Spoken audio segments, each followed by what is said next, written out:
So to celebrate the FNAF movie coming out soon, and the 9-year anniversary of the trailer for the first game on IGN, I think it would be pretty cool if we ranked the first 4 games. Why the first 4? Well, because I haven't really played the newer games, so I can't really give an honest opinion on those, so we will only be doing the first 4. Also, before we begin, I just want to say that this is all just my opinion, and all these games have good traits to them. Without further ado, let's get started.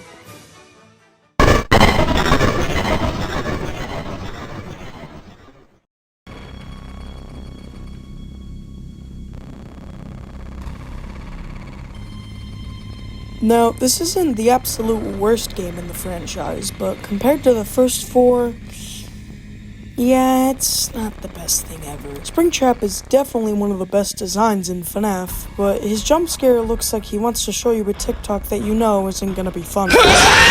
The Phantoms don't really add much to the game other than them just being plain annoying, but despite them being recolors, they look nice. I like that Freddy doesn't have the bottom part of his leg. The gameplay in this game isn't much to talk about either. Everything just seems slow and things can get boring at certain points. I think the game having 2 endings is pretty cool, though I wish we could know what ending actually happened. The way this game looks is amazing, from the mix of all the greens to all the grimy props scattered all over the place. The game looks very nice and creepy. Overall, the gameplay isn't much to talk about, but everything else is alright. 6 out of 10.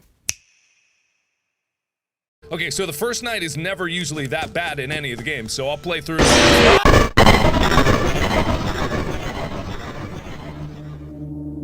Even if I wish the series ended at 3, well, if it did, we wouldn't have had Mr. Hippo.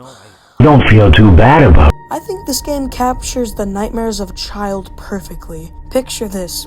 You're in this uncomfortable room with 2 doors on each side. Every time you go to one of those, there's a chance that this might be your last moment. The hallways almost seem endless. You never know if there's something approaching or not. What I appreciate most about this game are the designs of the nightmare animatronics. While they do look a little over the top, they don't look quote-unquote scary to the point where it's overdoing it. Another thing I liked about this game is the mini-games. The Fedbear plush being this weird mentor to the crying child, and of course,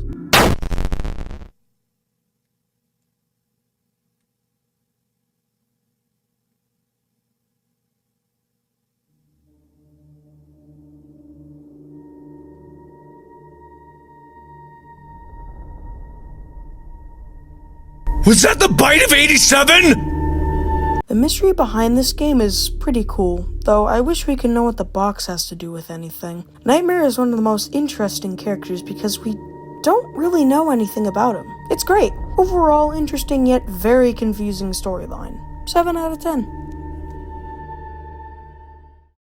I think if you move while this is on, they know it's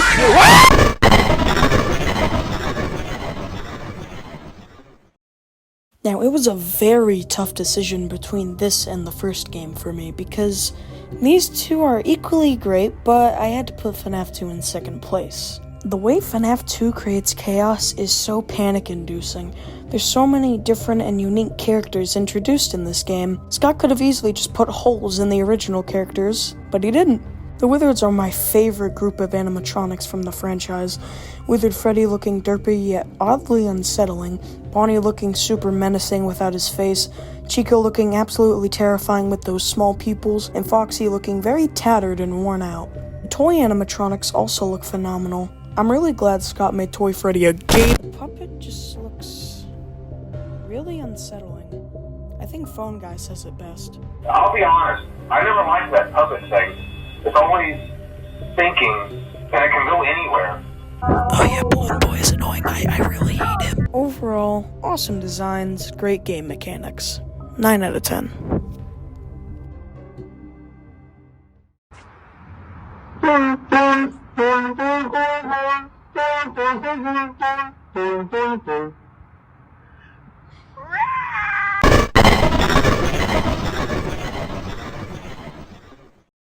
What can I say about Five Nights at Freddy's? This game somehow still holds up.